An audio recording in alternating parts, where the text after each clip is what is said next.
Nasaan Ayan na? sa bintana. Ayun muna, sa bintana. Ay, ayun, sa bintana. Hala, may bayawak. Ayun yung maalak ng bayawak ko. Ayun, oo, naku, ang laki-laki, oh. My goodness, Kaya oh. siguro bumabatay na yun. Ayun, naku, hindi na siya makakapasok.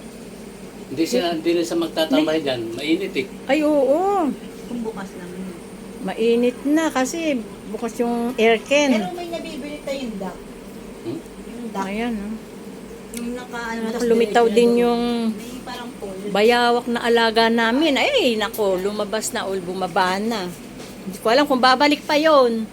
Babalik pa kaya yon? Hindi na babalik. Kasi mainit eh. Nainitan. Mainit eh. Ah, baka bumaba siya kasi nainitan. Oo, kaya bumabaya na initan. Oo, ka-install lang ng aircon. Eh di nainitan siya doon kasi diyan yung bahay niya. Yan o, diyan o. Yan o, yan. May sako kasi diyan sa taas na yan eh. Nainitan.